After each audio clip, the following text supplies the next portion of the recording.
Bharatiya Janata party का घोषणा पत्र तैयार करने के लिए समिति की घोषणा कर दी गई है। समिति में नागपुर शहर के मशहूर सीए माधव विचारे को सदस्य के रूप में शामिल किया गया है। आगामी लोकसभा चुनाव के लिए भाजपा ने हर सीट के लिए अलग से घोषणा पत्र बनाने का निर्णय लिया है। इसी के तहत नागपुर लोकसभा सीट पर घोषणा पत्र के लिए समिति का ऐलान कर दिया गया है। पूर्व विधायक गिरीश व्यास को समिति का मुख्य संयोजक बनाया गया है। 12 सदस्यीय समिति में शहर के मशहूर सीए माधव विचारे को सदस्य के रूप में शामिल किया गया है।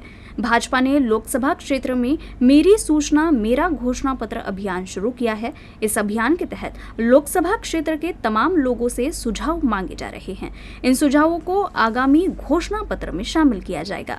2014 आणि 2019च्या त्यांनी जे मॅनिफेस्टोमध्ये जे काही गोष्टी ठेवल्या होत्या त्यातल्या जवळपास 90 ते 95% त्या कंप्लीट केल्या आहे मॅनिफेस्टोमधल्या। त्याच्याशिवायही त्यांनी ॲडिशनल केले आहे, हे सुद्धा बहुतेक लोकांच्या लक्षात आलं आहे। आणि आता बा याच्यापेक्षा सुद्धा आपल्याला आपलं नागपूर सुंदर करायचं, कारण की त्यांच्या प्रत्येक वेळी बोलण्यात वागण्यात किंवा श्वासामध्ये जर तुम्हाला दिसेल तर माझं नागपूर कसं सुंदर होईल याच्याविषयीच त्यांच्या डोक्यात विचार चालू असतो।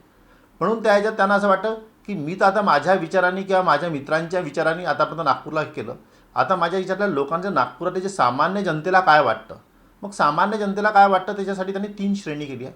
काही सुझाव त्यांना पाहिजे ते नॅशनल लेव्हलचे पाहिजे, की जसं GST मध्ये तुम्हाला काय पाहिजे आहे किंवा इन्कम टॅक्समध्ये काय आहे किंवा अजून बाकीच्या कुठल्या कायद्यामध्ये तुम्हाला नॅशनल लेव्हलला काय पाहिजे आहे।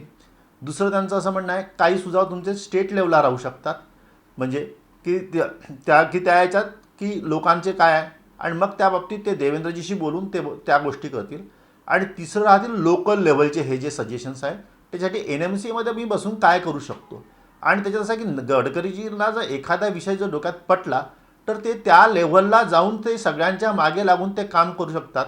मी तर कारण की वंजायनाला माझं ऑफिस आहे तर मी त्याच्यामुळे हे सांगू शकतो की मी जेव्हा 10व्या वर्गात होतो तेव्हापासून हा अजनीचा पूल बनेल हे ऐकत होतो फक्त, पण गडकरींनी हा अजनीचा पूल स्वतः बनवून दाखवला। कारण की आम्ही फक्त असंच वाटायचं होतं आम्हाला तर नंतर तर की फक्त हे बोलण्याची एक घोषणा आहे, हे कधीच होणार नाही, पण गडकरीजी हे व्यक्तिमत्व असं एकदा बोललं तर ते करून दाखवतीलच।